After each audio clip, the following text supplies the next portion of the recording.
Hello, everyone, and welcome to another edition of Around the Garage, the NASCAR podcast here on Carnival Sports Live. I'm Zachary Kendall, And I'm in Fortney. and we got Martinsville this weekend. But before we get into Martinsville, we got to cover some drama that happened earlier in the week between Denny Hamlin and Marcus Smith. Now, in case you guys do not know who Marcus Smith is, he's the owner of SMI, basically the person that runs about half the tracks in NASCAR. NASCAR owns the other half, and SMI runs the other. And well, there was a little bit of a repave going on at Sonoma Raceway, in case you could not figure out if you don't have Twitter. And someone took pictures of turn 11 where it seems that the pavement is coming up off the track. And Denny Hamlin responded, as he always does, being outlandish like he is, saying how, it doesn't surprise me. It's about a $200,000 repave job. And he said, like, you look at SMI's track record. Then Marcus Smith, obviously not happy with Hamlin, came on and said and defended his track workers and the process they go over repaving tracks. Now, keep in mind, this is the same group that repaved Texas and repaved North Wilkesboro, which we're going to be going to the All-Star race again. So they do not have a pretty good track record when it comes to these things. So Hamlin does have a point when discussing how they've seemingly failed basically every repave. And then Smith called out Hamlin for never winning a championship. And Hamlin called out Smith for saying how his dad was a much better owner at running the tracks than he is. And it was just all around a mess, essentially. But Aiden, where do you go? Who do you side with, I guess, in this little argument? I might side with Marcus Smith here. It's no secret that I do not like Denny Hamlin, but I do respect Denny's opinion. I feel like in some ways he does have a say, but also it feels like Denny Hamlin isn't a track owner. Uh, Marcus Smith has experience in this sort of field. And I know you mentioned like the Texas repave and the North Wilkesboro repave. You got to think with the amount of changes the car has been going through with aero packages and stuff like that, it's tough for them to like get it down perfectly. And I feel like definitely with the first tweet, I can see how Marcus thought of Denny going after his workers, his the crew that doesn't get paid the big bucks and just is trying to get a 9 to 5. I can definitely see how why Marcus took offense to it. But with the whole, as well as Marcus Smith calling out that he's never won a championship, stuff like that, it started to lose me a little bit there because at the end of the day, he's still a veteran NASCAR driver, and my opinion, the greatest NASCAR driver to actually never win the championship. But yeah, I'm definitely more towards Marcus's side. Yeah, it's a pretty interesting debate, I guess, going on here. I'm just gonna pull it up real quick so I can. I think it's kind of one of those situationships where it's like I don't think either of them are right, but neither of them are wrong either. Like, Yeah. Um, let's see. Yeah, there it is. Okay, yeah. It was somebody on someone's Instagram story where it said it appeared that the Sonoma Doof pavement was coming up. Hamlin went and said that that's what happens when you pave on a budget. And then Marcus Smith followed in and said, "Well, buddy, my workers are the best in the business, and you don't like do their job. You should just do your own job and run race cars." And then then Ham went and said, "Well, how about you make sure you get quality a quality product out of it before you wreck your dad's business?" And essentially, yeah, that is the whole argument. This kind of came out of nowhere. This is so random. It was like at 12 a.m. in the morning. I don't know why they were doing this, but again, in terms of who I would side with in this, I could see a case for both sides, honestly. Like, yes, I know drivers do not like repaving tracks. They think it ruins the product that was already there. Like, you gotta think, like, before Texas Motor, now it wasn't the greatest, but before Texas Motor Speedway got repaved, it was a multi-group track. Now it's essentially like one track, one lane around the track, and it's like one of the worst tracks in NASCAR now. To be fair, is that because of the repave or that's because of multiple other things? I think it's obviously multiple other things because obviously aero is really bad there. Like you can aero block anybody and they can get out of the groove. Um, Mhm. Repaving tracks is very difficult, especially at like a road course too. Yeah, you got to think that they're out there probably about 3 months repaving that whole entire track because it's just so long. Yeah. And I'm not saying that they rush it or anything, but I'm saying like, they do seem to put a lot of effort into doing and like repaving these tracks. But unfortunately, not everyone's perfect, and you're gonna run into snags, I would say, in repaving tracks. So I can see a case for both sides about being, um, heated at one another for like insults and everything. But again, at the end of the day, I think they all just want what's best, which is a good quality racing product.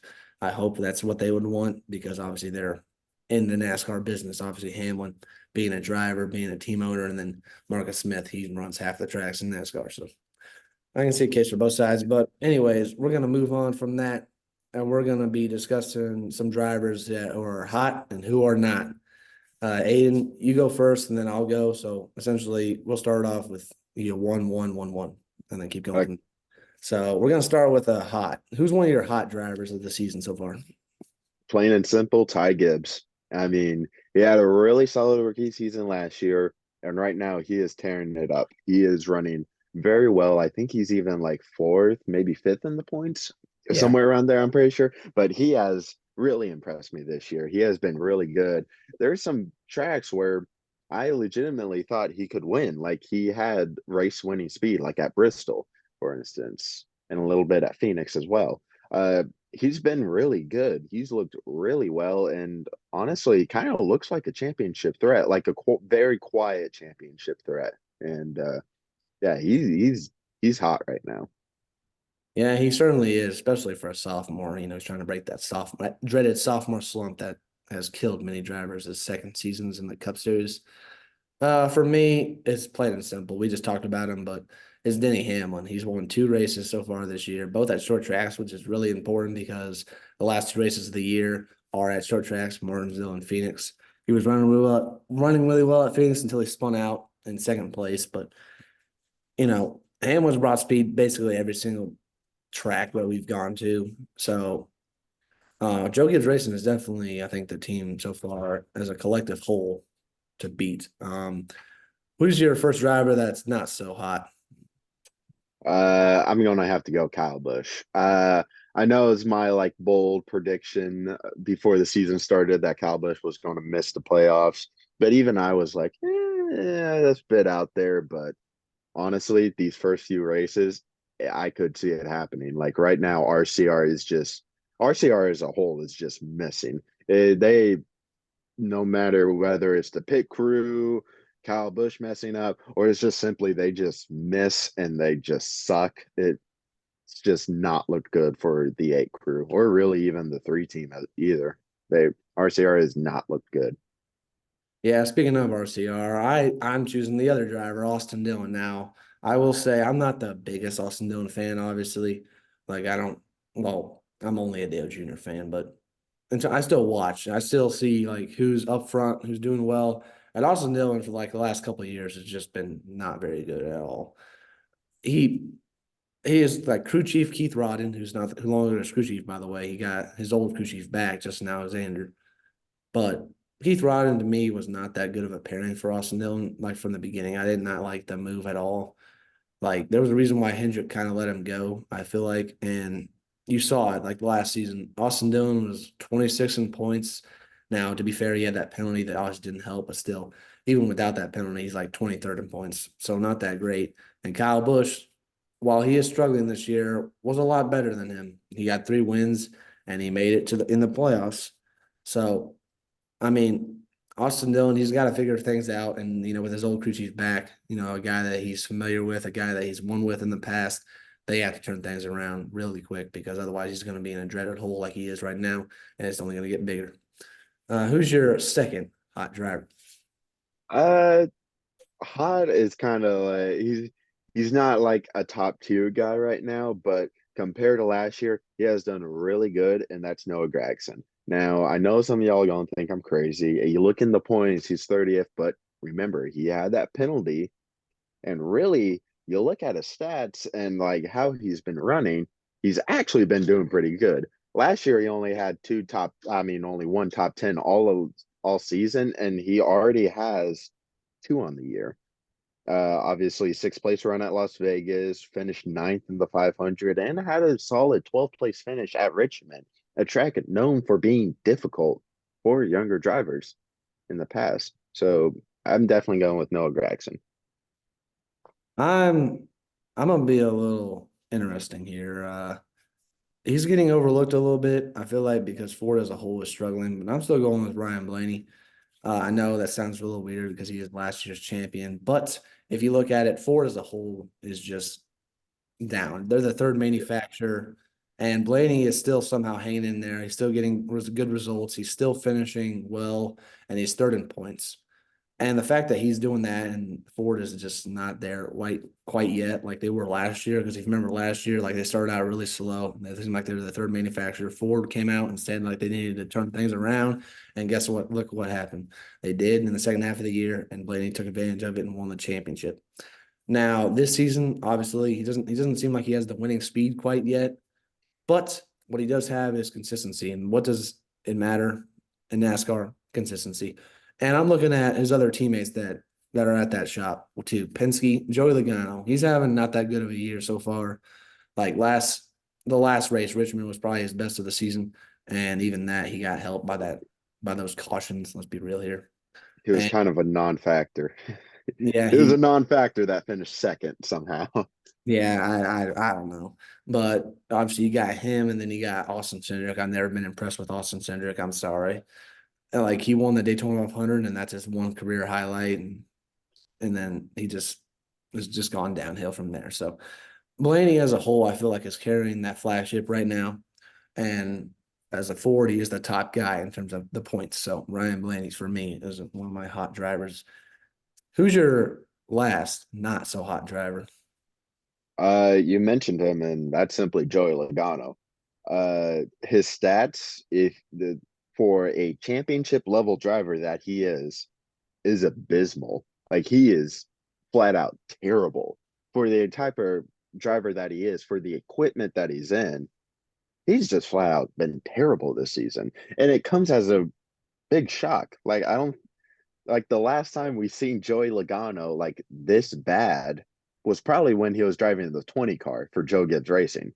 Yeah. Like this is probably on pace to be his worst Penske season, other than probably like maybe 2017. Yeah, 17. It was either 17 or 18, one of the two. It's But 17 because 18 he won the title. okay, yeah, yeah. But yeah, even that 17 season, he still got a win and looked like decent at times. But like he has not shown any speed. He's just flat out sucked this season. And but he's shown speed in qualifying. He has like two poles on the season, one of them being the 500, but he's just come race time not been a factor and just been riding around in the back, getting getting passed by Todd Gilliland of all four. Like right now, like looking at the points, he is one of the worst performing Fords in the field. He's getting outpaced by uh Stewart Haas Racing, getting outpaced by Front Row Racing. Like is not looking good for Joey Logano this season. I will say though, it is still early. I think they probably could turn things around. A guy that I though don't think is going to turn around though, and that's Harrison Burton. The dude, I obviously didn't have a lot of expectations coming into the year. I was hoping to see some improvement, but it might have just gotten worse. Like even coming into the year, he said it was a make or break year for him in terms of his career in Cup. And I'm just going to read his last five finishes. We've only had seven races, but his last five finishes are 30th, 27th, 32nd, 30th, and 34th, and he's 34th in points. I don't see a scenario where he's going to be driving the 21 car next season. I just don't see it. Yeah, I don't see it happening either, at least not at this rate.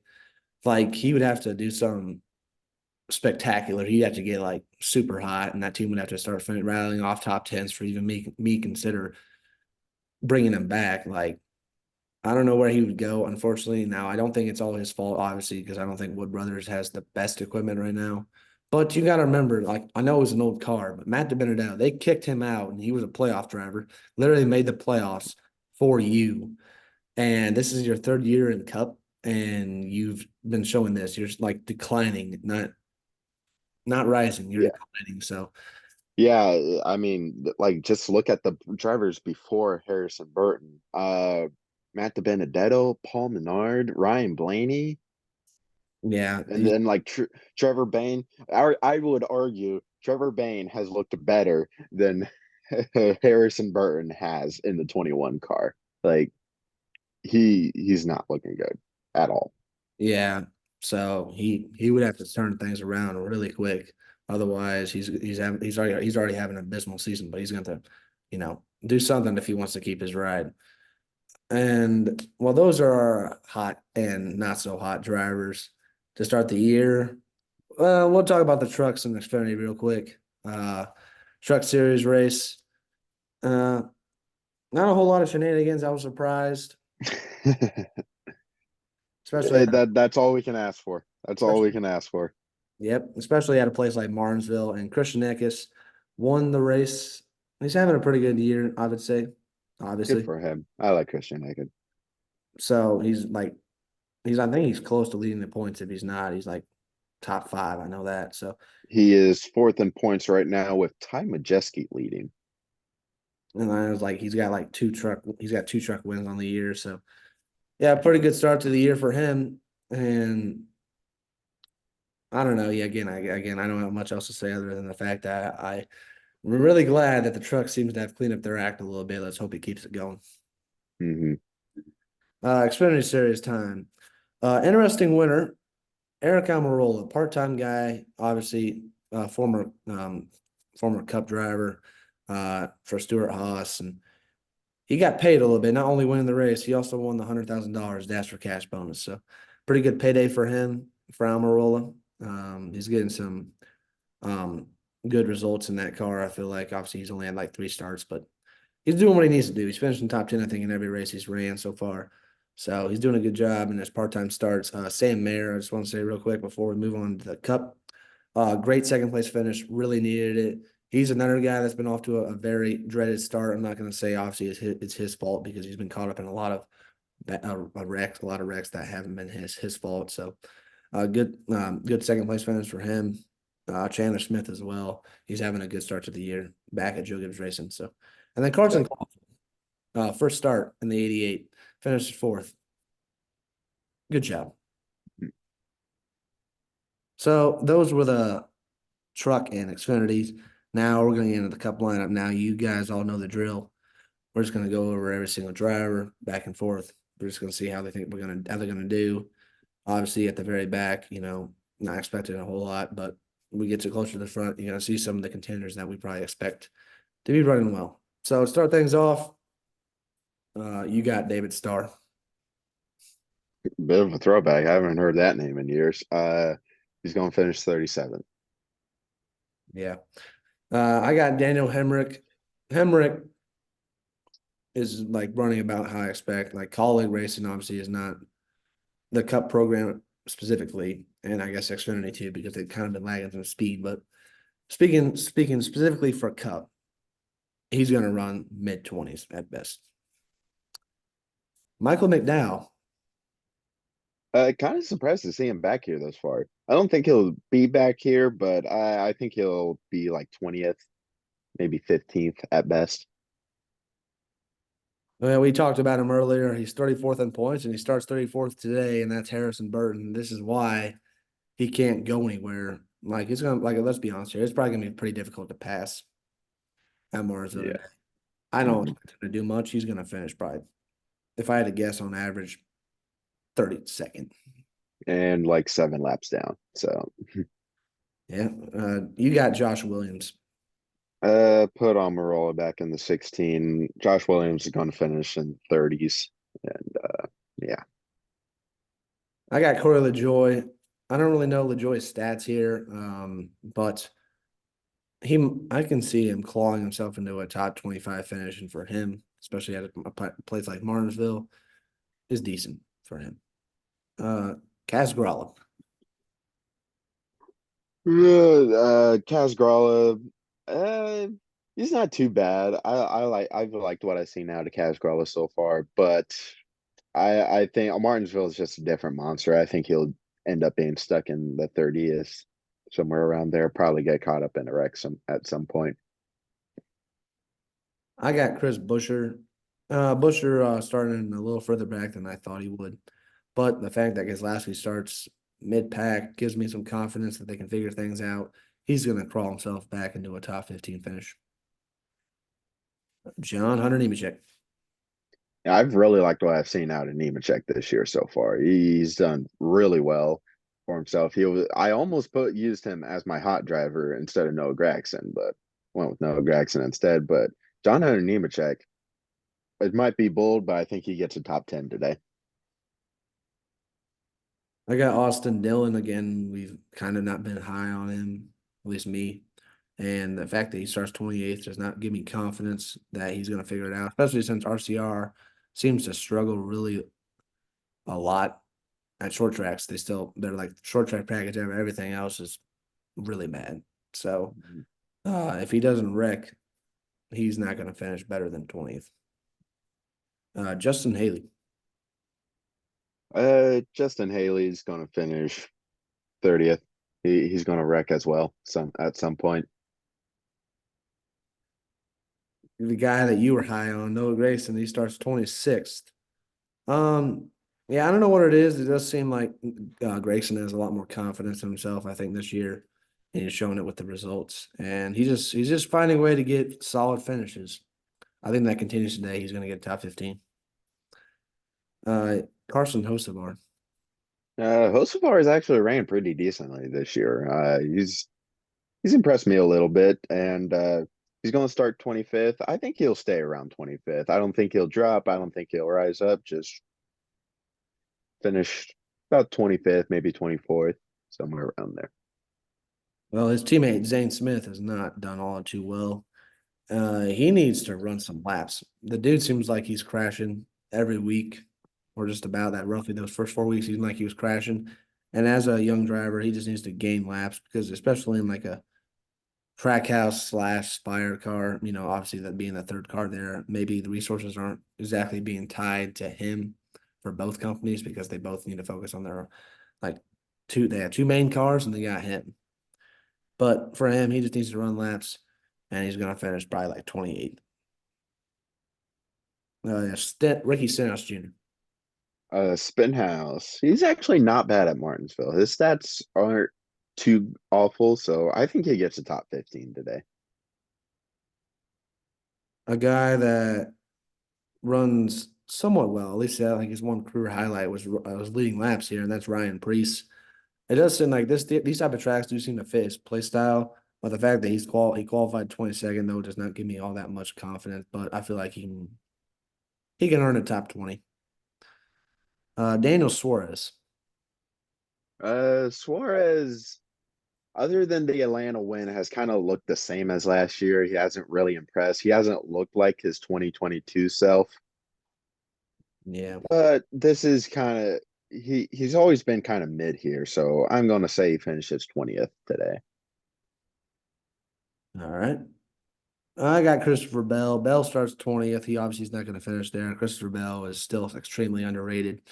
Him and Adam Stevens always seem to work really well together, and they always have a great pit strategy, and that's why Bell's able to get some of these finishes. Like, what was it? Phoenix, they had a different strategy and they won the race. Coda, they had a different strategy, finished second. Always seem to figure out a way. They always have speed in their car, especially JGR being the top top team. And NASCAR gives me a whole lot of confidence. And Mel, he's going to finish in the top 10 today, if not top 5. You got Tyler Reddick. Reddick. Reddick's kind of weird. He always just flies under the radar. Don't really notice him. Then you look at the roster and you're like, dang, Reddick got 7th. How did that happen? So that's where I think he's going to run. He's going to get seventh, and no one's going to talk about him in the entire race until we look at the final results. I got William Byron. Pretty surprising, mediocre qualifying results for Byron. Usually he's in the top 10, but Byron, I trust in him. He's going to get a top 10 today. Obviously, he said that they have speed in the car, so the fact that he qualified 18th does not scare me. Does not scare me one bit. Eric Jones. Uh, Eric Jones is all right at this track. It seems that he's either finishing 30th or he's in the top 10. It's one of the two. So I'm going in the middle and say he gets a top 15 today. I got Todd Gillen again, a guy that's been pretty surprising. I think to start the year, like it was like after Atlanta that he had like the most laps led in the Cup Series. Really surprising. Um, Gillen, he's gonna finish top 20. So he starts 16th. He's gonna probably finish around there, I feel like. And I expect nothing much from him, but he could surprise me. I would not be surprised if he somehow is in the top 10 at some point in this race. You got Ty Gibbs. Ty Gibbs, he's starting 15th, but I think he's going to be a threat today. I think he will finish in the top five. All right. I got Austin Cindric. He's not going to finish 14th. He's always going to somehow drop to the back. He's going to probably hit the wall.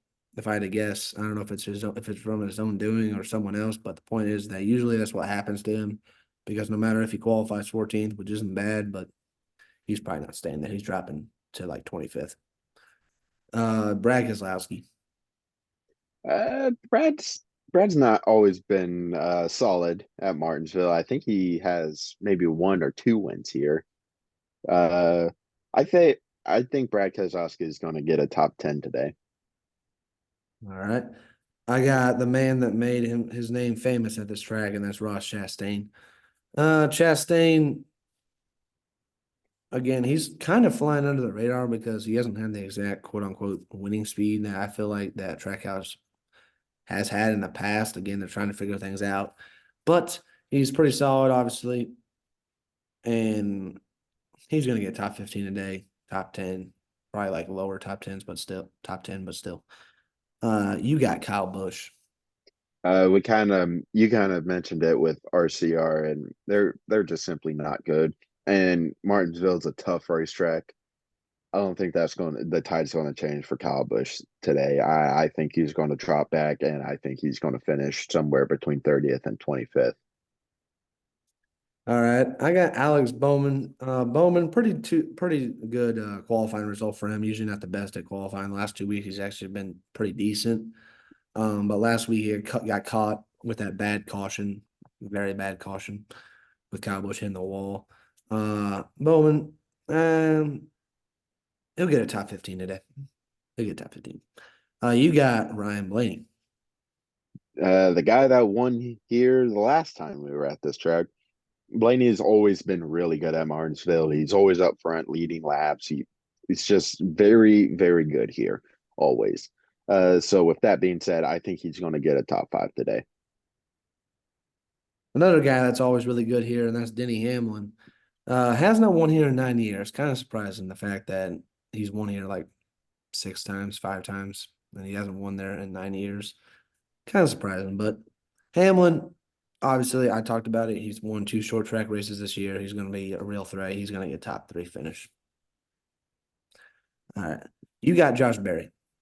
Josh Berry, I've really liked what I've seen out of Josh Berry, and I think his really good runs are going to continue today, and I think he's going to get a top five, top 10. I mean, I got Joe Logano. Pretty good qualifying result for him again, but again, you talked about it. He's been pretty good at qualifying all year. It's the results wise that he's been really struggling with.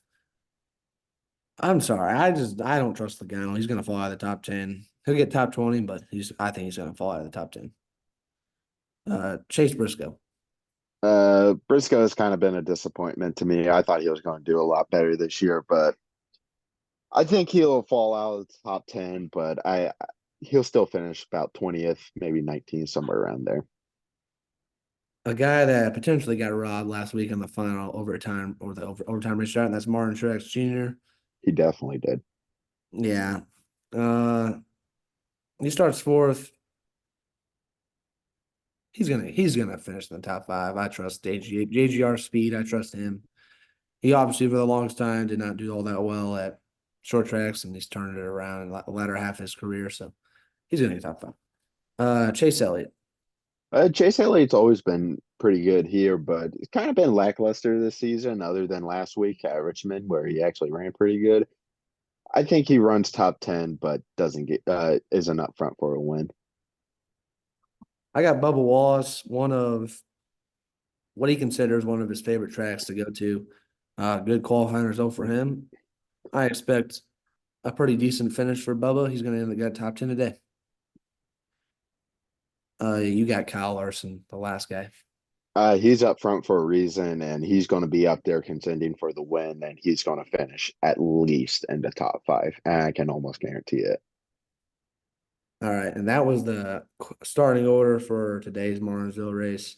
Now we're going to get into three guys to look out for, and your guy to win.